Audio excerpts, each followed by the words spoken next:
Yang perlu dilihat dari survei Kompas ini, itu masih banyak orang belum memutuskan untuk memilih. Angkanya hampir sepertiga sendiri, itu berarti sekitar 33%. Padahal lawan yang mau kita hadapi bukan lawan yang belum pernah kalah. Justru mereka itu pihak yang belum pernah menang di Pilpres sampai 3 kali.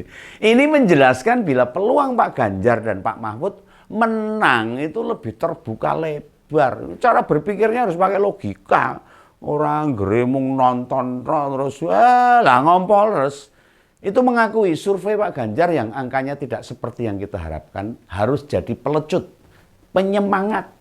Bangsa kita ini bangsa petarung loh, bangsa pejuang. Seperti Om Begawan itu dari SMA sudah berjuang. Bangsa yang ingin mensejahterakan rakyatnya. Loh, ada banyak kemungkinan loh. Di survei itu tidak bisa menggambarkan peta sesungguhnya. Ya mungkin bisa pesanan, bisa macam-macam. Ya nanti kita lihat aja. Tetapi ini harus menjadi penyemangat tim Pak Ganjar dan Mahfud. Khususnya para relawan.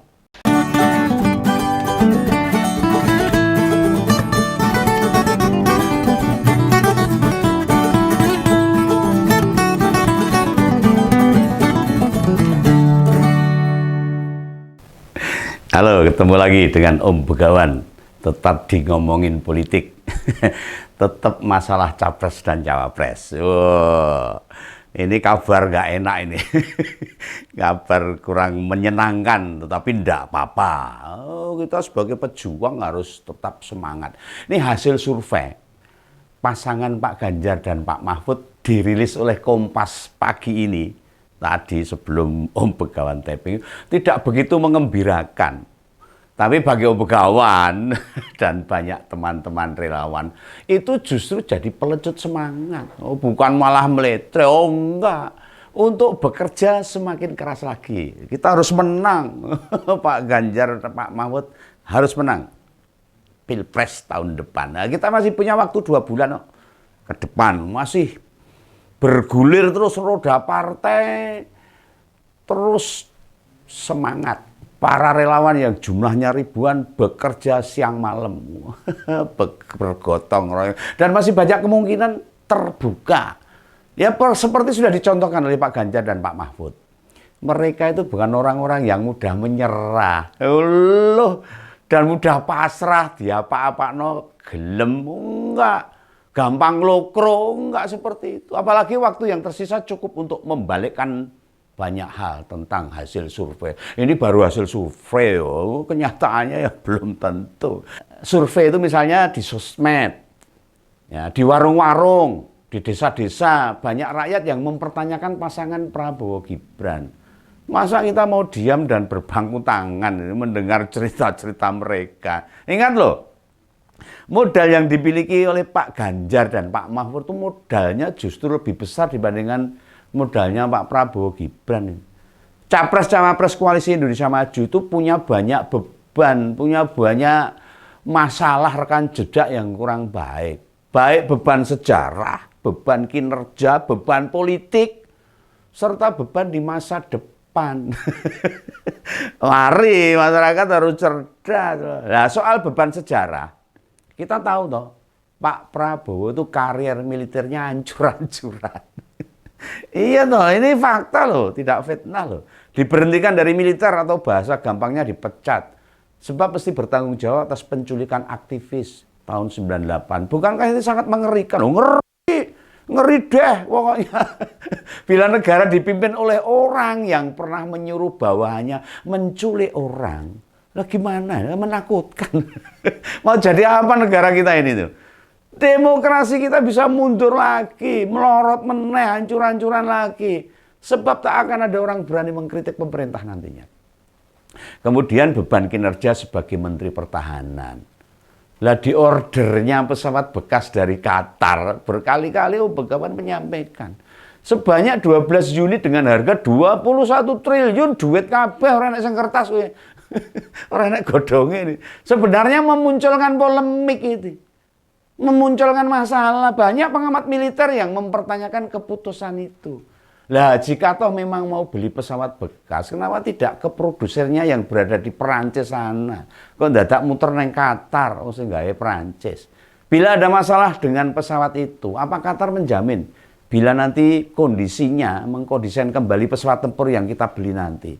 Lalu proyek food estate yang jadi tanggung jawab Menhan loh ini, terbengkelai berapa triliun itu uang yang menguap tuh. Kayak duitnya ngendi we. Kayak hasilnya di mana? Orang mudeng masyarakat itu cuma mau plonga-plongo aja nggak tahu. Lokasinya di Kalimantan Selatan. Sampai sekarang jangankan produksi tanamannya bisa dihitung pirang ton. Faktanya lahan yang sudah disiapkan tidak ditanami apapun. Tanah tok we.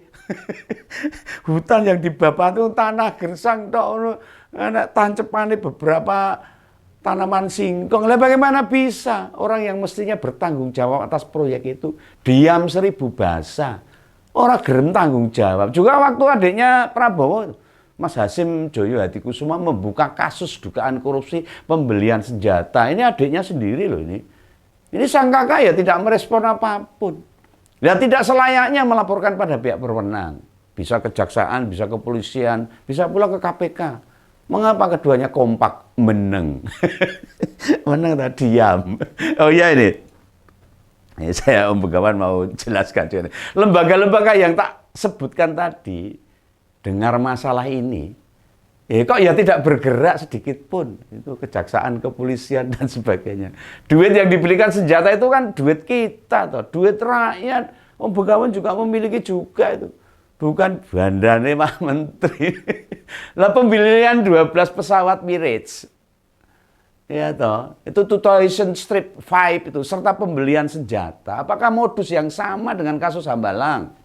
Kasus Bank Senturi? Entahlah. Om Begawan tidak bisa menuduh, itu hanya mengira-ngira aja. Masyarakat kan berpendapat, ini janjane piye toh? Hasilnya apa toh, duit kok triliunan, ini duitnya sopo gitu loh. Tapi kompaknya aparat penegak hukum kok ya diam gitu loh. Ini pasti mengindikasikan sesuatu. Akankah kita mau orang dengan mengelola proyek-proyek yang berpolemik itu jadi pemimpin nasional? Proyek-proyek masih bermasalah. Hurung rampung, didiamkan saja terus jadi pemimpin. Nah, masalahnya tambah, no. Rakyat jadi korban lagi. Tidakkah itu membuka peluang? Duit rakyat di masa depan apa lebih aman kalau begitu? Lah Pak Jokowi yang sejak awal dulu kayak getol loh, memberantas korupsi loh. Wah iya saya seneng itu.